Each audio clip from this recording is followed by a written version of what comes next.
أعوذ بالله من الشيطان الرجيم. بسم الله الرحمن الرحيم.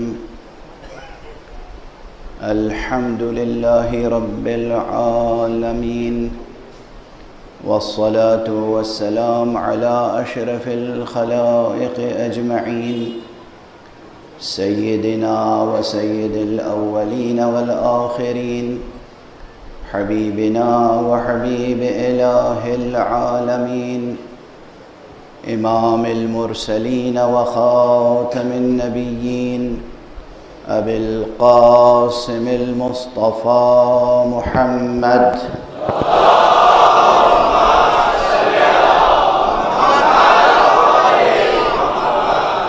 وعلى أهل بيته الطيبين الطاهرين الهداة المهديين المعصومين المظلومين، واللعنة الدائمة على أعداء الحق والدين. أما بعد، فقد قال الله تعالى عز اسمه في محكم كتابه ومتقن خطابه. بسم الله الرحمن الرحيم. الله نور السماوات والأرض، مثل نوره كمشكاة فيها مصباح، المصباح في زجاجة، الزجاجة كأنها كوكب دري يوقد من شجرة مباركة زيتونة لا شرقية ولا غربية، يكاد زيتها يضيء ولو لم تمسسه نار، نور على نور. صدق الله العلي العظيم.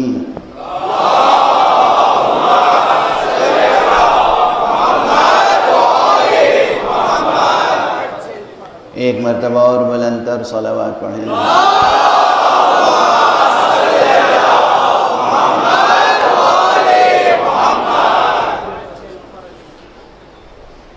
قرآن حکیم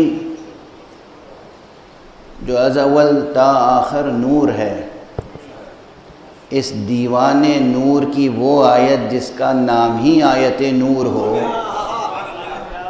اس کی کیا شان ہوگی؟ یعنی نور کے مجموعے میں جو سب سے درخشاں نور ہے وہ ہے آیت نور. اگر میں بہت چھوٹا سا طالب علم ہوں، بہت معمولی سا طالب علم، لیکن قرآن کی عظمت یہ ہے اور اس میں گہرائیاں اتنی ہیں کہ اگر پورے 1 سال تک صرف آیت نور پر گفتگو ہو تو یہ گفتگو جاری رہ سکتی ہے. کم از کم یہ کلام کسی بشر کا کلام تھوڑی ہے، کلام خالق بشر ہے اور کلام خالق کلام ہے.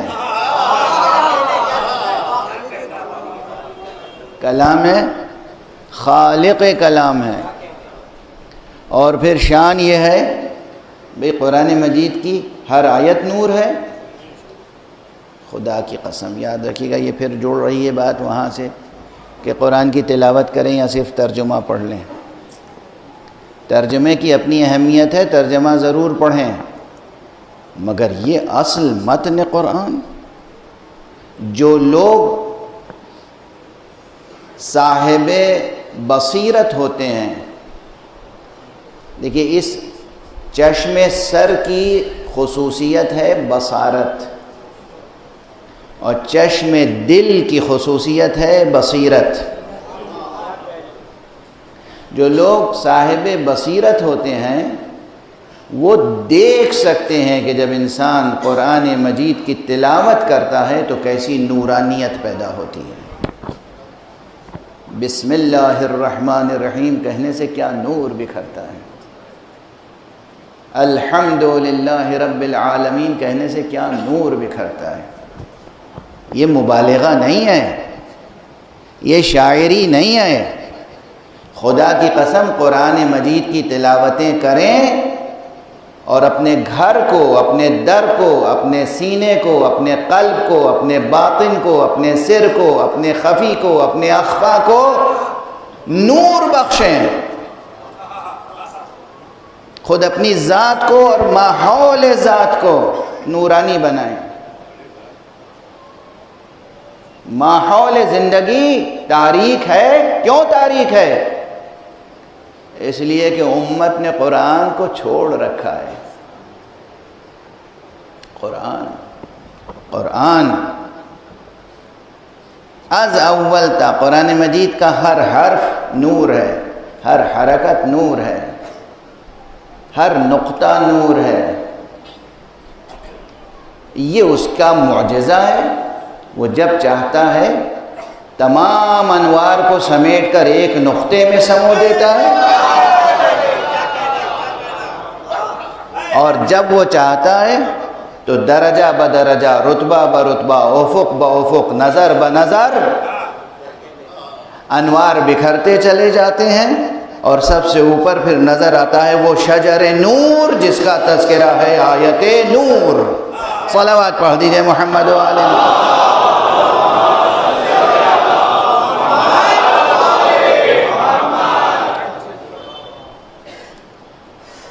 کل جو بات میں نے کہی تھی وہ بہت کلیدی تھی. قفل ابجد کی کلید تھی وہ بات. اب قفل ابجد کسے کہتے ہیں؟ قفل کے معنی تو ہیں تالا. اب بھی بہت سے ایسے وہ صندوق ملتے ہیں اور ایسی بریف کیس آتی ہے کہ جس میں الفیبٹس ہوتے ہیں یا نمبر ہوتے ہیں. اب وہ نمبر کے ذریعے سے بند ہو جاتی ہے اور نمبر کے ذریعے سے کھل جاتی ہے نا. تو جو حروف یا لیٹرز کے ذریعے سے تالا کھلتا ہو اور بند ہوتا ہو اسے کہتے ہیں قفل ابجد.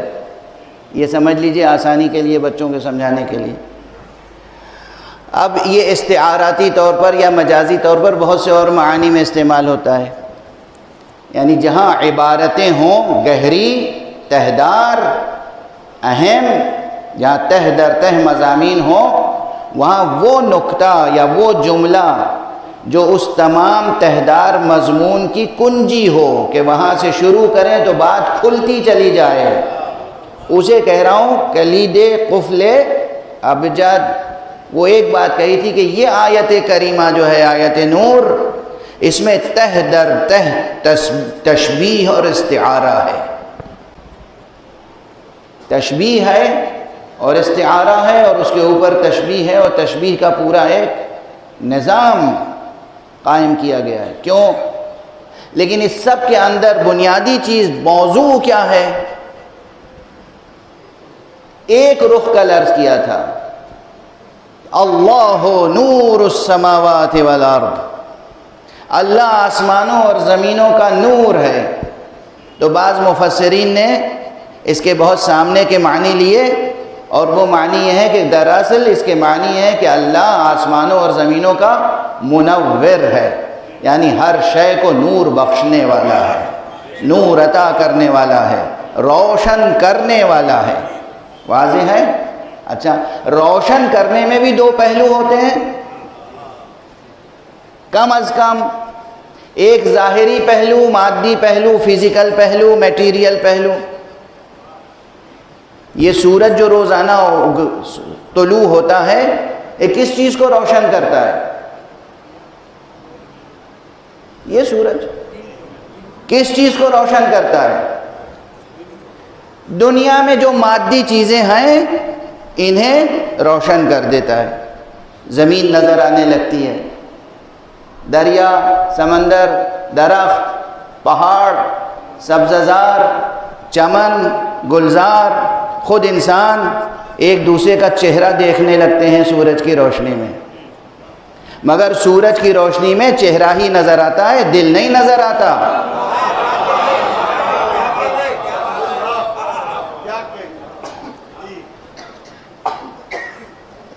اتنی بات تو آسانی سے سمجھ میں آ گئی نا.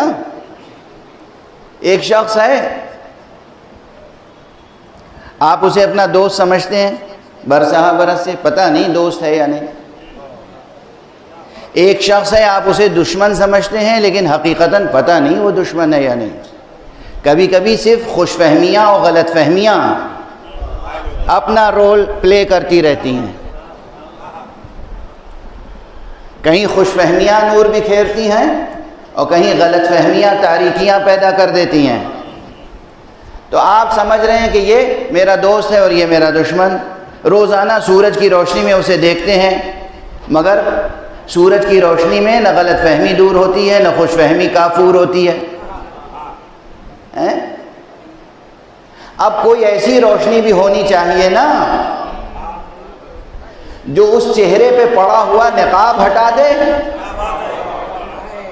جو اس چہرے پر پڑا ہوا حجاب ہٹا دے. نظر آئے کہ بھئی یہ شخص جسے ہم دوست سمجھ رہے تھے یہ دراصل دوست نہیں ہے، دشمن ہے. یہ شخص جسے ہم دشمن سمجھ رہے تھے یہ دشمن نہیں ہے، یہ تو بہت اچھا انسان ہے، اس کے دل میں تو ہماری کوئی دشمنی نہیں ہے، یہ تو ہمارا دوست ہے. یہ باطن کی حقیقت، یہ کردار کی حقیقت، یہ سیرت کی حقیقت، یہ نیتوں کو روشنی بخشنا اس سورج کا کام نہیں ہے، اس کے لیے کوئی اور سورج چاہیے.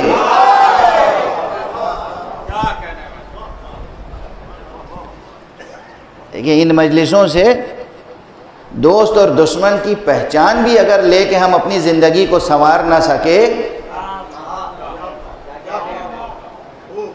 تو پھر سرکار سید الشہداء کے تذکرے کے انوار اور اقدار کیسے سامنے آئیں گے، اس سے کیسے فائدہ اٹھائیں گے؟ وہ نگاہیں جو ایک نظر ڈال کے پہچان لیتی تھیں کہ حر دشمن نہیں ہے، دوست ہے.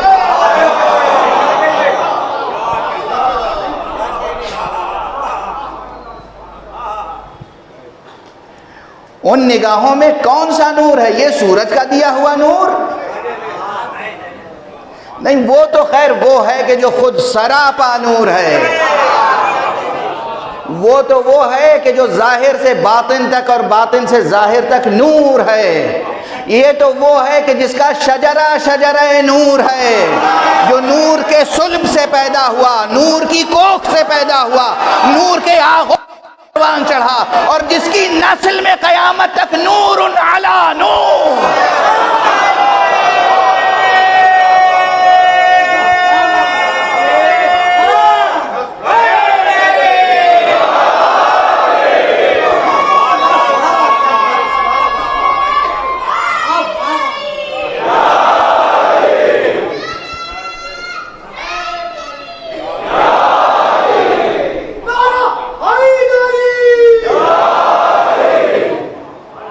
یہ وہ نور ہے، یہ زمزم نور ہے، یہ کوثر نور ہے. اس زمزم میں اور اس کوثر میں پانی نہیں ہے، نور ہے. اس کی نسل میں نور ہی نور ہے، نور علی نور. لیکن اس ذات گرامی، اس سرچشمہ نور کے ذکر میں شرکت کر کے، اس کی یاد میں قائم ہونے والی مجلسوں میں شرکت کر کے عام انسانوں کو کیا ملتا ہے؟ خدا کی قسم دونوں چیزیں ملتی ہیں، آنکھیں بھی روشن ہوتی ہیں، دل بھی روشن ہوتا ہے. آنکھوں میں پڑا ہوا گرد و غبار ان کے غم میں بہنے والے آنسوؤں سے دھل جاتا ہے، اور دل اگر کسی کا سخت ہو گیا ہو تو ان آنسوؤں سے وہ نرم ہو جاتا ہے. اور خدا کی قسم ذکر مبارک حسین ابن علی سے جڑ کر انسان خود مشرق بن جاتا ہے، اس کے گریبان سے آفتاب طلوع کرتے ہیں.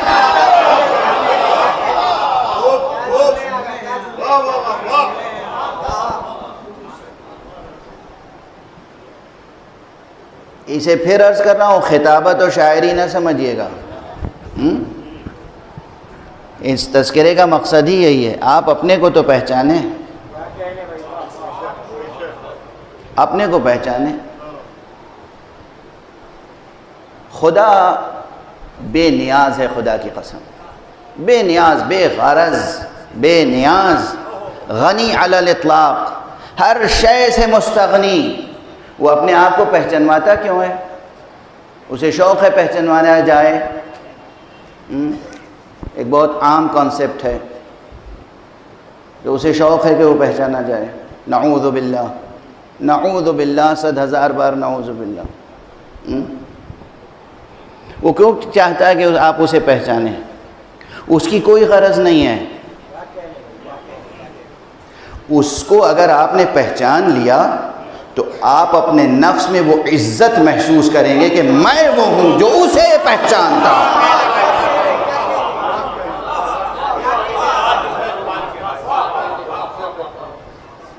واضح ہے؟ اکثر ہمیں ملتے ہیں لوگ، سیاسی سماجی کارکن حضرات،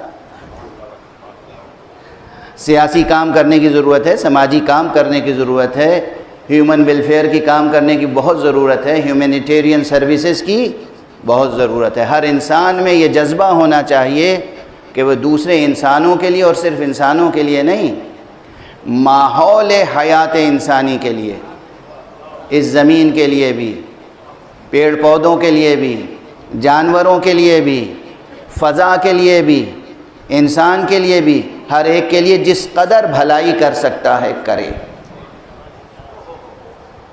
یہ جذبہ ہونا چاہیے۔ جو لوگ بہت سگریٹ پیتے ہیں وہ کم سے کم 2 جذبے سے سگریٹ چھوڑ سکتے ہیں۔ ایک تو یہ کہ خود ان کی جان کو خطرہ ہے، دوسرے یہ کہ ان کے دھوئیں سے پالوشن میں بھی کچھ نہ کچھ اضافہ ہوتا ہے۔ سگریٹ آپ پیتے ہیں لیکن آپ کے ارد گرد دوست احباب عزیز اقربا جو بیٹھے ہوتے ہیں انہیں بھی تکلیف ہوتی ہے، بلکہ مرض لاحق ہو سکتا ہے، بیمار پڑ سکتے ہیں۔ ایک مثال دی میں نے، ہو سکتا ہے جو لوگ سگریٹ پینے کے عادی ہوں وہ آج سے میرے مخالف ہو جائیں، تو ہو جائیں۔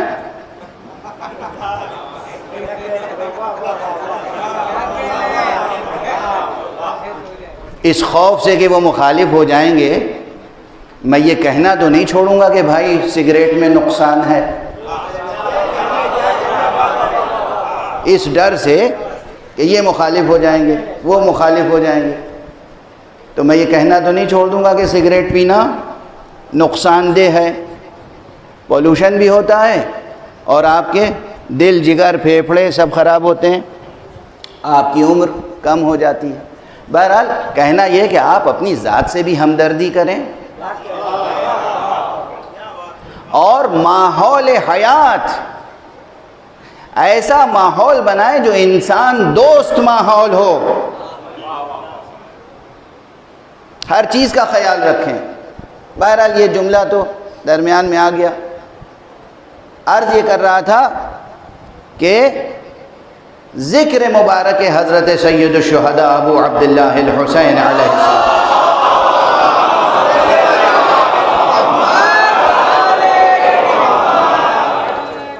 اس سے بصارت بھی حاصل ہوتی ہے، آنکھیں بھی روشن ہوتی ہیں، بصیرت بھی حاصل ہوتی ہے، دل بھی روشن ہوتا ہے، اور جو اس ذکر سے جڑ جائے حقیقت میں، رسمن نہیں، تجارت کی نیت سے نہیں، کاروباری ذہن لے کر نہیں، شہرت کی غرض سے نہیں، کسی اور غرض سے نہیں، اس کا وجود نورانی ہو جاتا ہے۔ اور اس سب نور کا سرچشمہ کیا ہے؟ حق سبحانہ و تعالیٰ سے نسبت۔ اس نسبت کو قائم رکھیں، اس شناخت اور پہچان کو قائم رکھیں۔ اللہ نے کیوں اپنے کو پہچانوایا؟ اسے کوئی غرض نہیں ہے تاکہ آپ صاحب امتیاز ہو جائیں، تاکہ آپ مفتخر ہو جائیں، تاکہ آپ اپنی اہمیت کے قائل ہو جائیں۔ اسی لیے میں نے وہ سماجی اور سیاسی کارکنوں کی بات کی تھی کہ بہت سے لوگ آتے ہیں ملتے ہیں اور وہ ضرور یہ بتانا چاہتے ہیں، جو لوگ بڑے ہیں بڑا ظرف رکھتے ہیں ان کی بات نہیں کر رہا ہوں، لیکن عموماً کوئی شخص 1-2 بار بھی چیف منسٹر سے ملا ہو یا پرائم منسٹر سے ملا ہو، پریزیڈنٹ سے ملا ہو، تو اپنی گفتگو ملا تو ہے 1-2 بار، مگر وہ ذکر کرے گا ایک نشست میں 10-12 بار۔ شاید اس سے بھی زیادہ ہر دوسرا مولانا کوئی کام ہو تو مجھے بتائیے گا، چیف منسٹر تک میری رسائی ہے۔ مولانا کوئی بات ہو تو مجھے ضرور بتائیے گا، پرائم منسٹر سے میں کہہ کے کروا دوں گا۔ پرائم منسٹر تو آپ کو یاد بھی نہیں ہوں گے، آپ یاد بھی نہیں ہوں گے پرائم منسٹر کو یا چیف منسٹر کو، مگر آپ بار بار اپنی حیثیت بتا رہے ہیں کہ میں اسے جانتا ہوں، میں اسے پہچانتا ہوں۔ خدا اسی لیے چاہتا ہے مجھے پہچان لو۔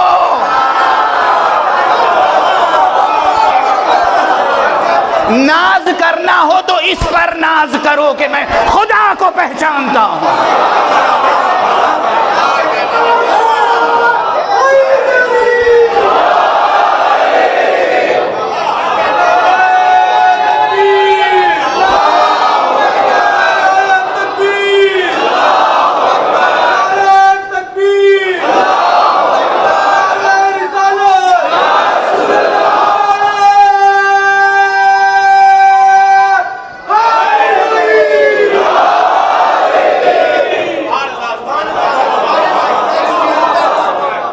ناز کرنا ہے تو کس پر ناز کرو گے؟ ان سیاسی لیڈروں کی کیا حیثیت ہے؟ جب تک کرسی پر ہیں، جس دن الیکشن ہار گئے پھر کیا ہوگا؟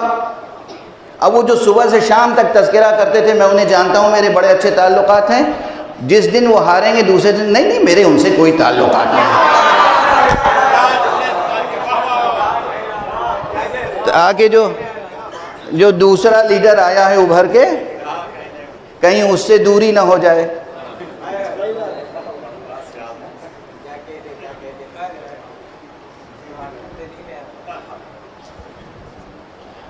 توحید حق صمدی پر اتنا کیوں زور دیا گیا؟ کلمہ لا الہ الا اللہ پر اتنا کیوں زور دیا گیا؟ افسوس ہوتا ہے کہ بعض اسکولوں میں، بعض مدرسوں میں، بعض پاٹھشالاؤں میں کوئی کلمہ لا الہ الا اللہ کہہ دے تو لوگ برا مان جاتے ہیں اور ایک ایشو کھڑا کر دیتے ہیں۔ نہیں ایسا نہ کیجئے۔ وہ اللہ، وہ ایشور، وہ خدا، وہ جو اس پوری سنسار کا، اس پوری کائنات کا بنانے والا ہے، اس کو سب سے زیادہ یاد رکھنے کی ضرورت ہے۔ اس کو آپ کی ضرورت نہیں ہے، آپ کو اس کی ضرورت ہے۔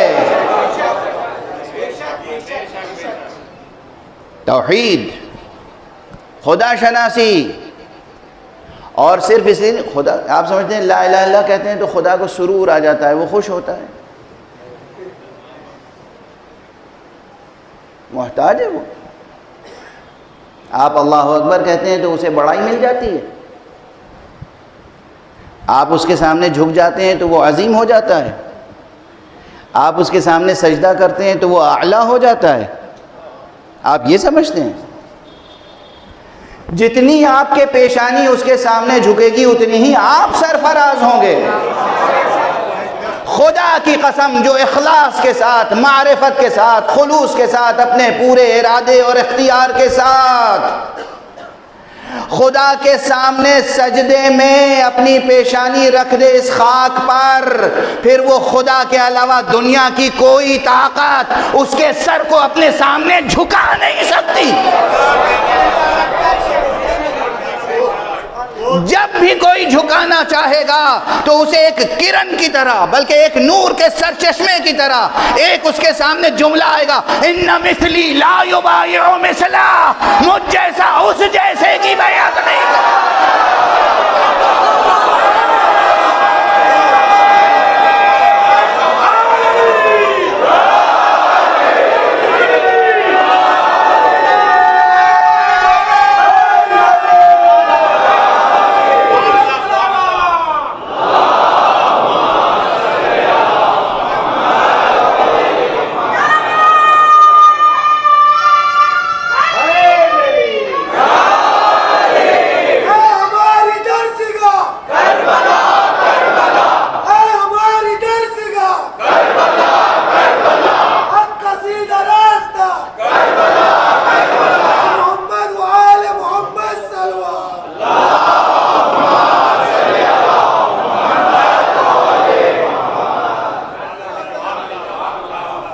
خدا کی معرفت کا حق تو کوئی بھی نہیں ادا کر سکتا،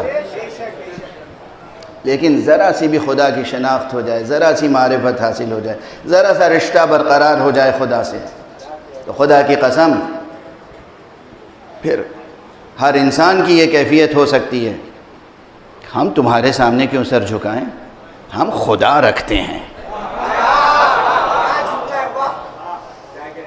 ہم بھی خدا رکھتے ہیں۔ تم کیا رکھتے ہو؟ ایٹم بم رکھتے ہو؟ تم کیا رکھتے ہو؟ توپیں بہت اچھی بناتے ہو؟ تم کیا رکھتے ہو؟ پیٹرول رکھتے ہو؟ تم کیا رکھتے ہو؟ گیس رکھتے ہو؟ تم کیا رکھتے ہو؟ بہت بڑی فوج رکھتے ہو؟ ہم بھی خدا رکھتے ہیں۔ صلوات پڑھ دیجئے محمد۔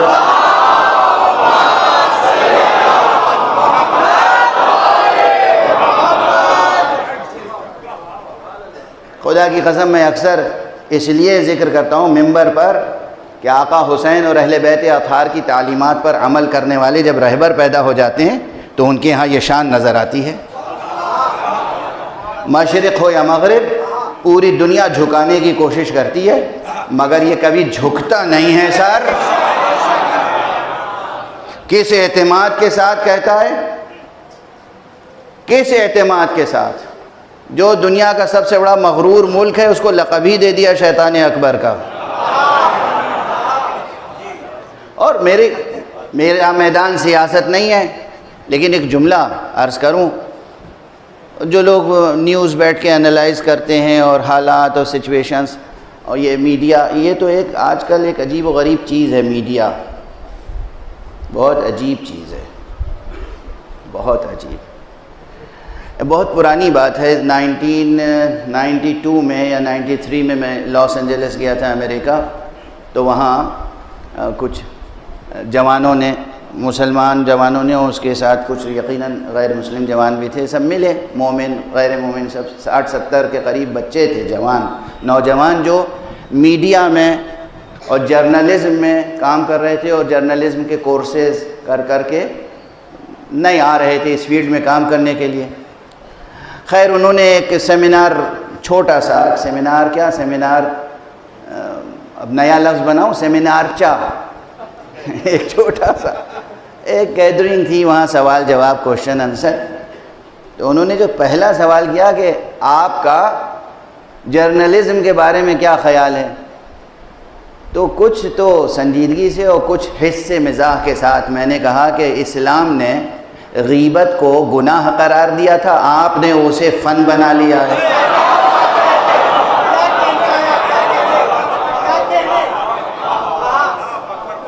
اسلام نے غیبت کو حرام قرار دیا تھا، آپ نے اس کو انڈسٹری بنا دیا۔ تو یہ میڈیا جو ہے اور جرنلزم آج واقعاً، پہلے جو جرنلسٹ تھے نا، جب ہمارے ملکوں میں آزادی کی لڑائی لڑی گئی، اس زمانے میں جو سیاسی لیڈر ہوتے تھے، جو سماجی کارکن ہوتے تھے، جو ہیومینیٹیرین سروسز کرنے والے لوگ ہوتے تھے، اور ایون جو جرنلسٹ ہوتے تھے، وہ جرنلزم کو بھی عبادت سمجھ کے کرتے تھے کہ ہمیں جھوٹی خبریں نہیں شائع کرنی ہیں، ہمیں صحیح بات پہنچانی ہے عوام تک، ہمیں ظلم کا مقابلہ کرنا ہے، ہمیں حق بات کہنی ہے اور حق کا پرچم بلند رکھنا ہے۔ وہ قلم کی حرمت اور ناموس سے واقف تھے، جان دے دیتے تھے، سزائیں کاٹتے تھے، مگر غلط پروپیگنڈے کا حصہ نہیں بنتے تھے۔ وہ بھی جرنلسٹ تھے، ہمارا سلام ہو ان جرنلسٹوں کو اور میڈیا کے ان عظیم کام کرنے والوں کو۔ لیکن اب آج کل صورتحال کچھ بدل گئی ہے، تو کچھ کی کچھ خبریں نشر ہوتی رہتی ہیں، انالائز کرتے ہیں ملکوں کے بارے میں، حقیقت کچھ ہے، پہلے سے آپ پریڈکشنز پہ پریڈکشنز کیے جا رہے ہیں۔ میں 100% اندر کی بات بتا رہا ہوں، سبحان اللہ۔ کوئی کیس سپریم کورٹ میں چل رہا ہے، وہ ججز تو محترم ججز بعد میں فیصلہ کریں گے، یہ جو میڈیا میں ٹیلی ویژن اینکرز ہیں یہ لوگ پہلے ہی فیصلہ سنا دیتے ہیں، ہے نا یہ مصیبت؟ سپریم کورٹ کے لیے بھی یہ مصیبت ہے، سپریم کورٹ کے لیے بھی یہ مصیبت ہے، عوام کے لیے بھی مصیبت ہے۔ بہرحال اللہ کرے کہ یہ میڈیا اور جرنلزم کا فن اپنی عظمتوں اور حرمتوں کے ساتھ باقی رہے۔ میں جو بات عرض کرنا چاہ رہا ہوں، مثلاً ایران، مثال دے رہا ہوں، مثلاً آیت اللہ العظمیٰ خامنئی رہبر انقلاب اسلامی،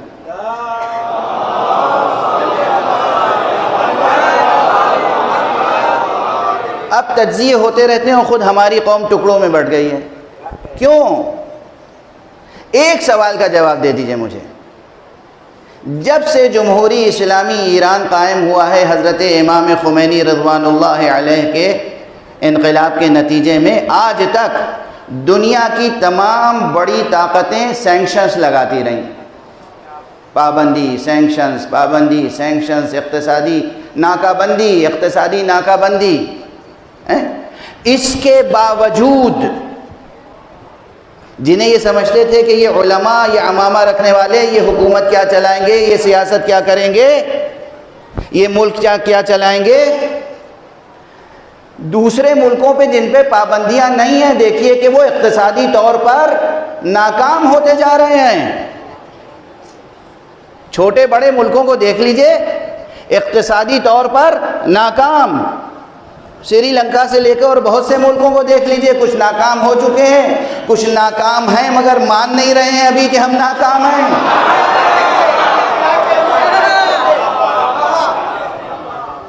کچھ یہ جد و جہد کر رہے ہیں کہ ناکامی سے بچ جائیں، یہ سب کچھ، مگر تعلیم کے میدان میں، سائنس کے میدان میں، ریسرچ کے میدان میں، تو یہ میڈیکل سائنس کے میدان میں، پریکٹیکلی ہاسپٹلز، انٹرنیشنل اسٹینڈرڈ کے ہاسپٹلز تعمیر کرنے کے میدان میں، ہر اعتبار سے اتنی ترقی کی ہے سینکشنز کے باوجود ایران نے۔ میں کہتا ہوں یہ صرف معجزہ ہے اس پرچم کا جس پر لا الہ الا اللہ لکھا ہوا ہے، اور اس رہبر کی تاثیر ہے جس کے دل پر لا الہ الا اللہ لکھا ہوا ہے۔ صلوات پڑھ دیں محمد و آلہ۔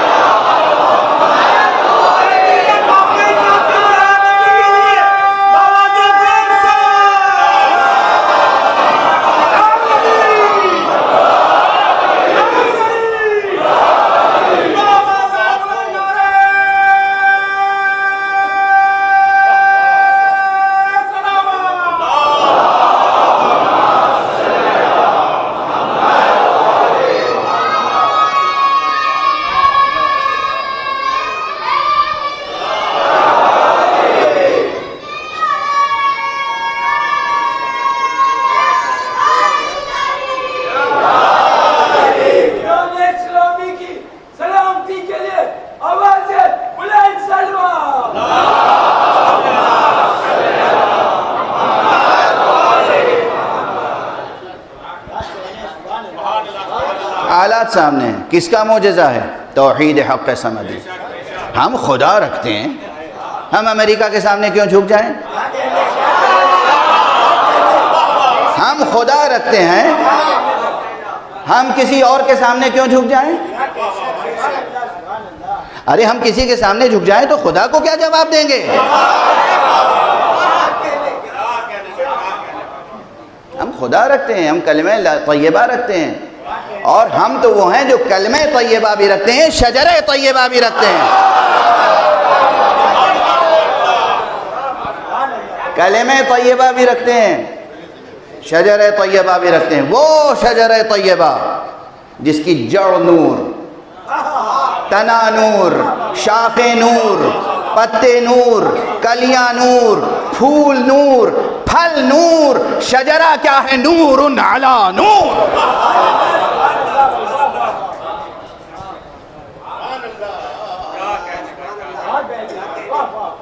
یہ جو میں مثال دے دیتا ہوں ایران کی اور خامنئی صاحب کی، تو ظاہر ہے صرف ایک مثال ہے، مثال ہے تاکہ آپ کے سامنے مثال رہے کہ اگر ایمان درست ہو، یقین محکم ہو، پوری دنیا مل کے مخالفت کرے تب بھی سر جھکتا نہیں ہے، سر جھکتا نہیں۔ یہ کہاں سے طاقت آئی؟ یہ درس کہاں سے آیا؟ یہ سبق کہاں سے سیکھا؟ یہ افسانہ نہیں ہے، کہانی نہیں ہے، یہ زندہ تاریخ ہے کہ انقلاب کی سب سے پہلی تقریر حضرت آیت اللہ خمینی نے روز عاشورہ کی تھی۔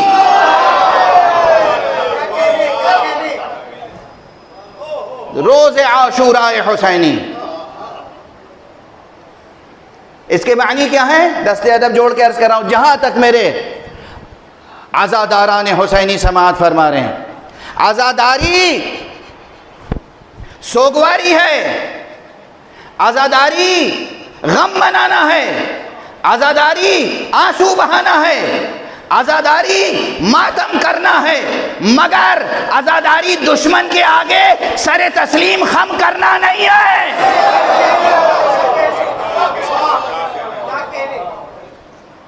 عزاداری ہے غزا روح عزا، جان شریعت کی قسم۔ عزاداری کی روح جہاد ہے، عزاداری کی روح بے دینی سے جہاد ہے، عزاداری کی روح باطل سے جنگ ہے۔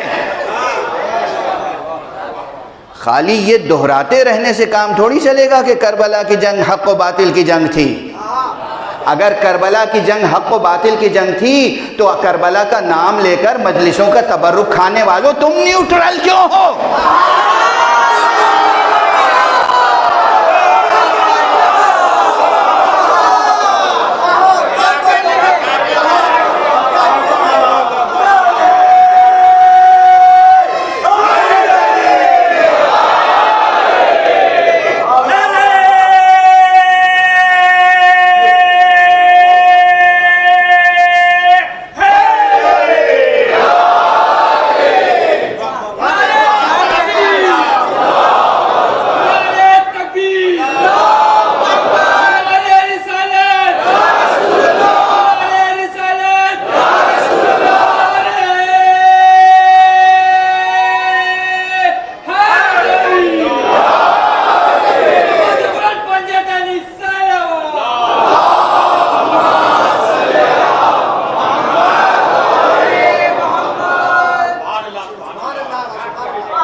خدا کی قسم،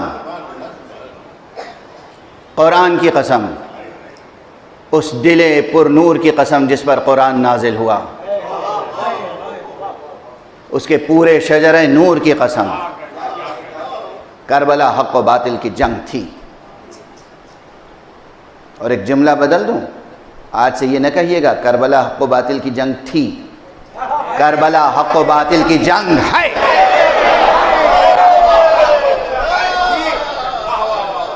کربلا کی جنگ ختم نہیں ہوئی ہے، ہر ایک کو طے یہ کرنا ہے کس کے لشکر میں شریک ہونا ہے۔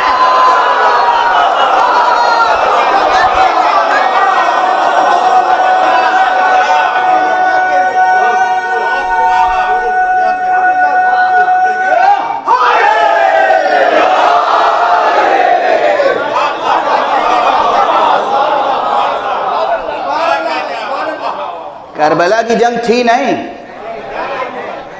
محمد رسول اللہ تھے نہیں، ہیں، علی ولی اللہ تھے نہیں، ہیں، حسین ہمارے امام اور رہنما تھے نہیں، ہیں، کربلا کی جنگ حق و باطل کی جنگ تھی نہیں، ہے۔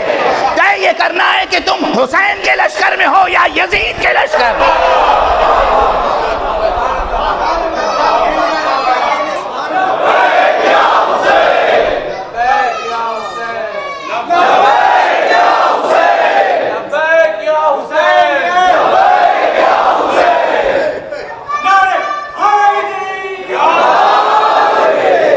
ہر شخص، ہر فرد، ہر مرد، ہر عورت، ہر وہ بچہ جو سن تمیز تک پہنچ چکا ہو، ہر وہ بچہ جو سفید اور کالے رنگوں کو پہچانتا ہو، ہر وہ بچہ جو اندھیرے اجالے کی تمیز پیدا کر چکا ہو، ہر وہ بچہ جو رات اور دن میں فرق کرتا ہو، اس کی ذمہ داری ہے کہ جہاں تک ممکن ہے حق کا ساتھ دے سکے حق کا ساتھ دے، جتنی اس کی کیپیسٹی ہو، جتنا باطل سے دور ہو سکتے ہو دور ہو، جتنا باطل کو رد کر سکتے ہو رد کرو،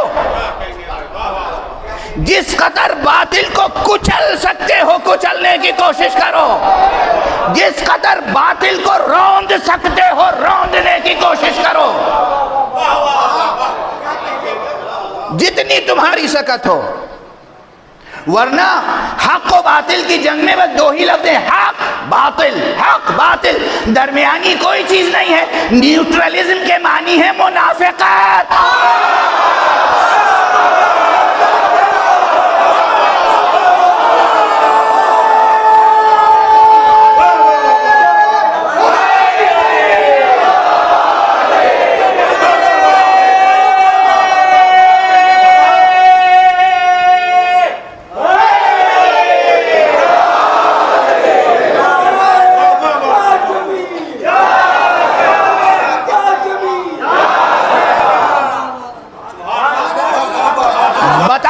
دنیا کو کہ ہم خدا رکھتے ہیں، اٹھو اور بتاؤ کہ ہم خدا رکھتے ہیں۔ اور اگر یہ کہنے کے لیے سر زخمی بھی ہو جائے تو خوف کس کا ہے؟ ڈر کس بات کا؟ محبت ہے اس زندگی سے؟ یہی کمزوری ہے۔ ساری کمزوری ہے، یہ ساری کمزوری انسان کی یہ ہے کہ محبت ہے کس سے؟ اس زندگی سے۔ زندگی سے تو عشق ہونا چاہیے، مگر اس زندگی سے نہیں، اس زندگی سے۔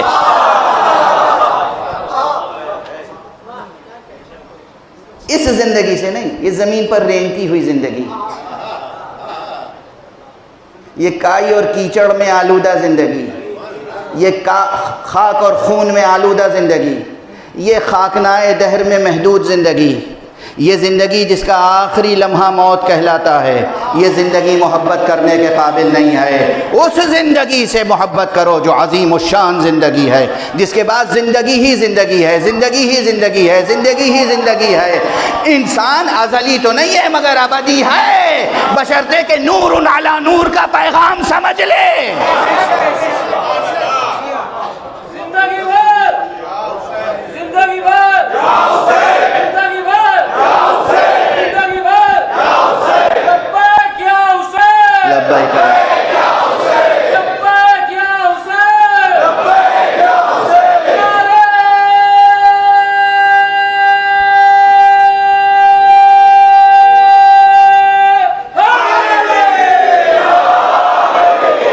عزیزو فرش عزا سے اٹھو تو بتاؤ دنیا کو کہ ہم خدا رکھتے ہیں۔ اور جب کوئی پوچھے کہ کس نے کہا تم سے کہ خدا بھی ہے، کہنا حسین نے کہا ہے۔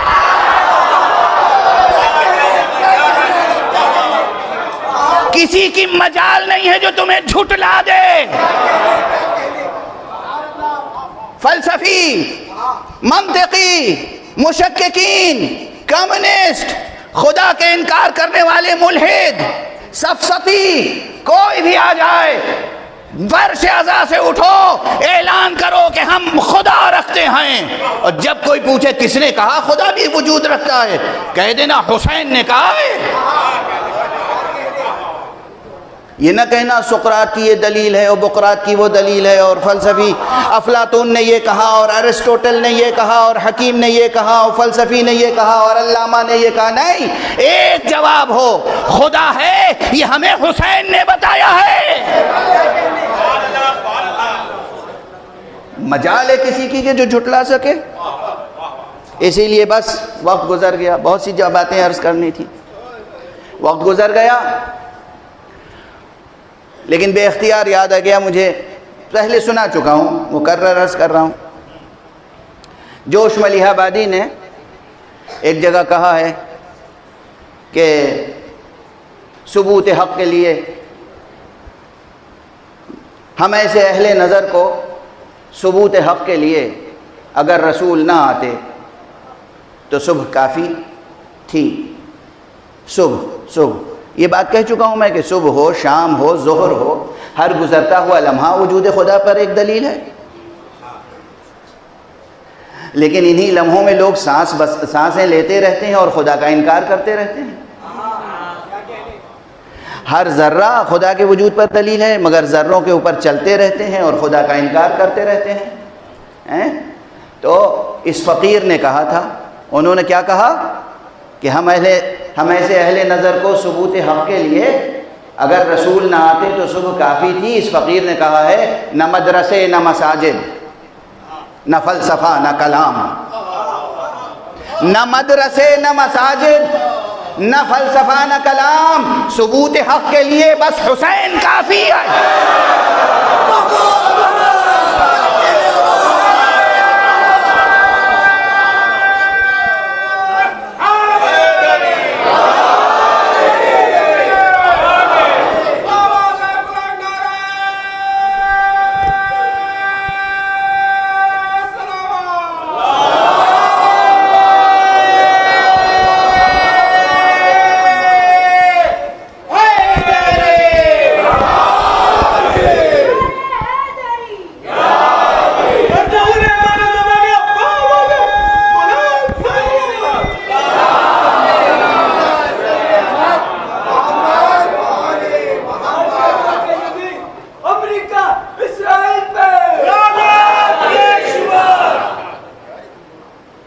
مجھے بھی تقریر کرنے دیں،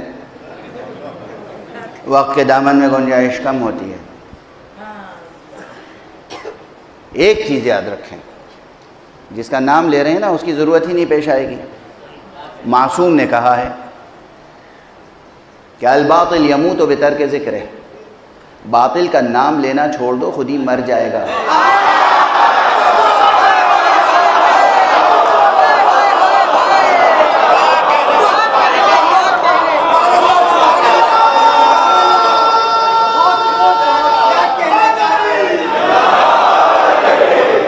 یہ میں نہیں کہہ رہا ہوں، مولا نے کہا ہے، معصوم کا پیغام ہے۔ الباطل یموت بترک ذکر، باطل کا نام نہ لو، ذکر چھوڑ دو اس کا، خود ہی مر جائے گا۔ ہم میں سے بہت سے یہ گناہگار ہیں، اشارتاً کنایتاً طنز کرنے کے لیے، واہ واہ کرنے کے لیے، سبحان اللہ کے لیے، آپ کے نعروں کے لیے اتنا باطل کا تذکرہ کیا کہ جسے مر جانا چاہیے تھا بہت پہلے، آج تک زندہ ہے۔ یعنی کم سے کم اس کا نام زندہ ہے، تذکرہ ہوتا ہے، لوگ اس کے بھی حمایتی کھڑے ہو جاتے ہیں کہیں نہ کہیں سے۔ نہیں، حق کا بیان کرو، حق سے وابستہ ہو جاؤ، ثبوت دو زبان سے لے کر عمل تک کہ حسینی ہو، عزادار ہو۔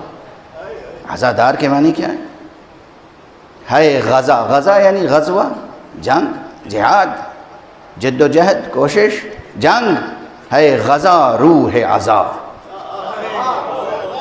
ہے غزہ روح عزا۔ یہ غزہ غذا نہیں ہے، غزہ ہے، غین زے الف، دال ذال والا غذا نہیں ہے، یہ رے زے والا زے ہے غزہ روح عزا، جان شریعت کی قسم۔ یہ یاد رکھیں آپ، بے دینی کے خلاف کام کرنے کا نام ہے عزاداری، باطل کے خلاف کام کرنے کا نام ہے عزاداری۔ آنکھوں میں آنسو ہو مگر دل میں کمزوری نہ ہو، ہاتھوں میں اتنی قوت ہو کہ جب مولا کی مرضی ہو علم ہاتھ میں اٹھائیں اور جب مولا کی مرضی ہو شمشیر ہاتھ میں اٹھا لیں۔ مولا کی پابند، زندگی کی ضرورتیں پوری ہونی چاہیے، انسانوں کی خدمت ہونی چاہیے، ماحول زندگی کو شر سے پاک کرنا ہے، ماحول زندگی کو انسان دوست ماحول بنانا ہے، اور انسان دوست ماحول یعنی حق پسند ماحول۔ بس گفتگو ختم کر رہا ہوں، روک رہا ہوں، بہت کچھ عرض کرنا چاہتا تھا لیکن تسلسل بیان کچھ اس طرف آگے بڑھتا چلا گیا۔ اس طرح مجلسوں میں آپ جس طرح انہماک سے شرکت کر رہے ہیں، تمام مجلسوں کی بات کر رہا ہوں، مجلسوں میں شرکتیں کم نہ ہوں۔ یہ جو نیا کلچر آ گیا ہے 2 سال کے کووڈ کی وجہ سے کہ کچھ لوگوں نے گھروں پر بیٹھ کر صرف چینلوں کے ذریعے سے اور انٹرنیٹ کے ذریعے سے مجلس اعضاء میں شرکت کرتے ہیں، اس کا بھی اپنا ثواب ہے، لیکن اپنے گھر سے نکلیں، جتنے قدم چل کے آپ آئیں گے فرش اعضاء تک اس کا ثواب ہے۔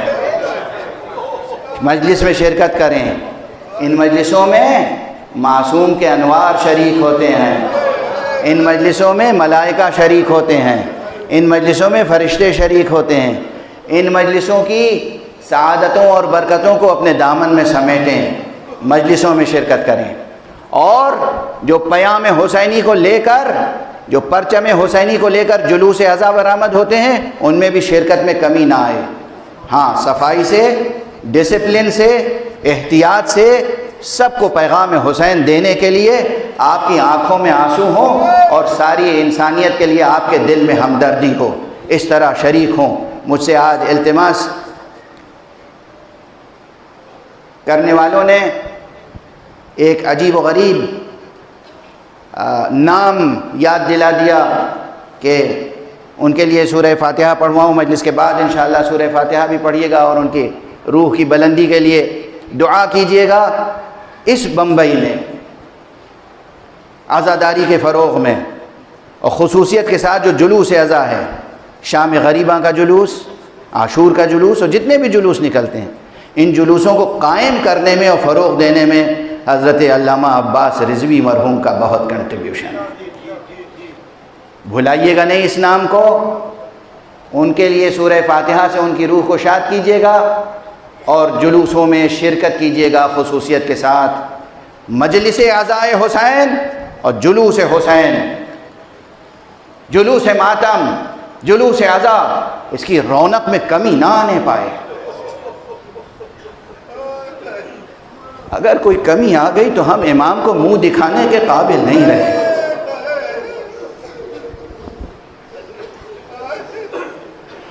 اس زینب کو کیا منہ دکھائیں گے جو رسن بستہ ہو کر کربلا سے کوفے اور کوفے کے سے شام تک گئی؟ اس بی بی کو کیا ہم منہ دکھائیں گے اگر ہم آقا کی محبت میں خود پا برہنا اور سر برہنا جلوس میں شریک نہ ہو سکے؟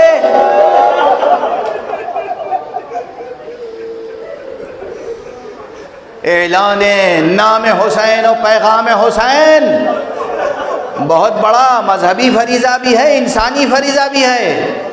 ہر انسان کو یہ بتانا ہے کہ امام حسین کون تھے۔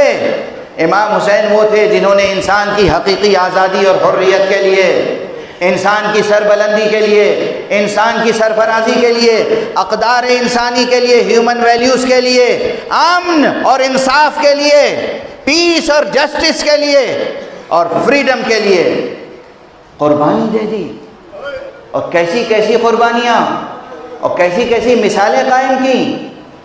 بس چند جملے کہہ کر گفتگو کو تمام کر دوں۔ ویسے تو یہ جملہ یاد رکھیے گا اس فقیر کا کہ ہمارے یہ معصومین تو وہ ہیں جو سراپا نور ہیں، عرش نشیں ہیں، فلک نشیں ہیں، فردوس نشیں ہیں، مالک فردوس ہیں، انہیں اس خاک نائے دہر میں آنے کی کیا ضرورت تھی؟ یہ ان کا تشریف لانا اس زمین پر یہ خود قربانی ہے۔ ان کی زندگی روز اول سے روز آخر تک قربانیوں پر مشتمل ہے۔ ہم آئے ہیں امتحان کے لیے، یہ آئے تھے قربانیوں کے لیے، تو ان کا ہر گام ہر قدم قربانی اور مثالیں ہر قربانی میں پوری انسانیت کے لیے مثال ہے۔ وہ صحرائے عرب جس میں دور دور تک پانی نہیں ملتا تھا، اپنے عزیزوں کے لیے، اپنے گھرانے کے لیے اور اپنے ساتھیوں کے لیے، اپنے اصحاب اور احباب کے لیے، اپنے دوستوں کے لیے اور جانثاروں کے لیے پانی ذخیرہ کر کے چلے ہیں آقا حسین، مگر سامنے سے بظاہر دشمن کا ایک رسالہ آ گیا۔ کیا کیا آقا نے؟ معلوم ہے کہ بظاہر یہ دشمن کا رسالہ ہے، وہ علم امامت الگ ہے کہ کل حر کی تقدیر کیا ہوگی، مگر حر کے ساتھ ایک بڑا رسالہ ہے، وہ سب دشمن ہیں، اس میں سے اکثر دشمن ہیں، مگر آقا حسین نے یہ نہیں پوچھا آئے ہو کس لیے، یہ بعد کی بات ہے۔ سب سے پہلے دیکھا کہ یہ پیاسے ہیں، ہونٹ خشک ہو رہے ہیں، پیاس کی شدت سے بہت سے ہیں جن کی آنکھوں میں دھند ہے، انہیں صحیح نظر نہیں آ رہا ہے۔ بہت سے جاں بلب ہیں، واقعی جانیں لبوں پر آ گئی ہیں۔ اور صرف انسان نہیں، جن گھوڑوں پر سوار ہو کے وہ آئے ہیں ان گھوڑوں کی حالت یہ ہے کہ ہلاک ہونے والے ہیں۔ امام نے فرمایا علی اکبر، عباس، قاسم، اون و محمد، ارے یہ جو مشک ہیں پانی کے، ان کے دہانے کھول دو۔ ہم آج آقا حسین کے نام پر سبیلیں لگاتے ہیں۔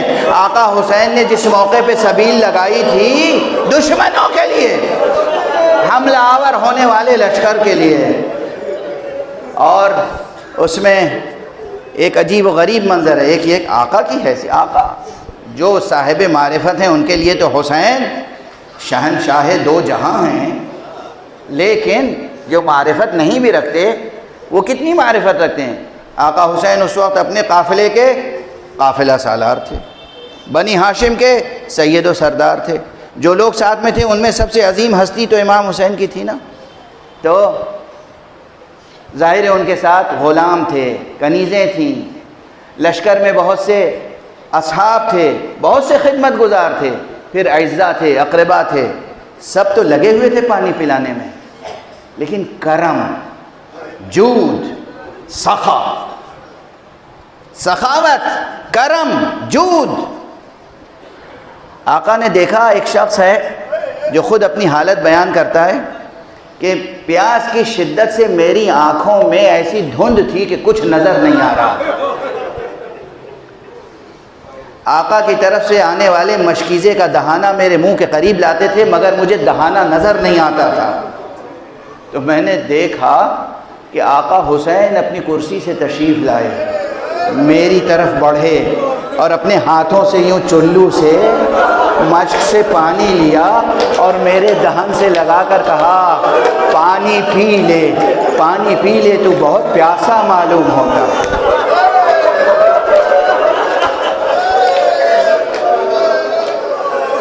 قربان ہو جائیں ہماری جانیں اس سید الشہداء ابو الشہداء ابو عبداللہ الحسین پر۔ وقت ختم ہو گیا، بس یہی جملہ کہتا ہوں اور سارے ذاکرین کہتے ہیں یہ وہ حسین ہیں جنہیں علم ہے کہ روز عاشوراء خیام حسینی سے ایک ہی آواز بلند ہو رہی ہوگی، ہر بچے کی زبان پر ہوگا العطش العطش۔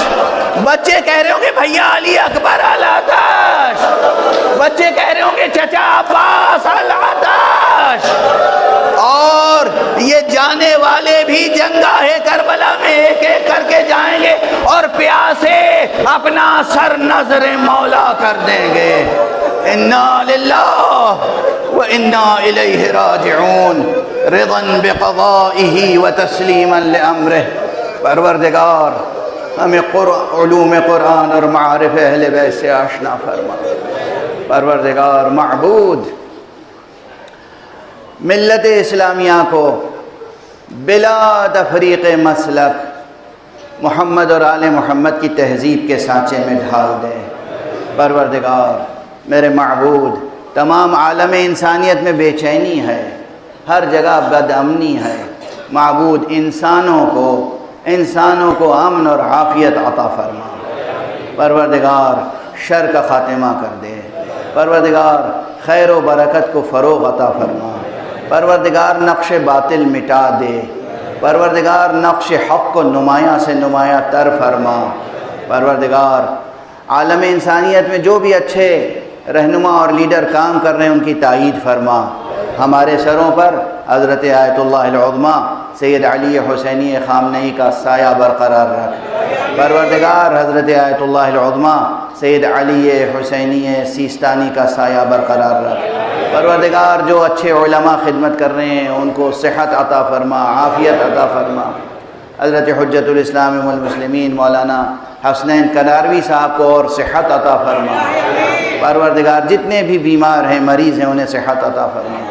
معبود پروردگار اپنے ولی آخر کو اذن ظہور عطا فرما اور ان کے ہاتھوں سے اپنی رحمت و رافت و عدالت کا پرچم لہرا۔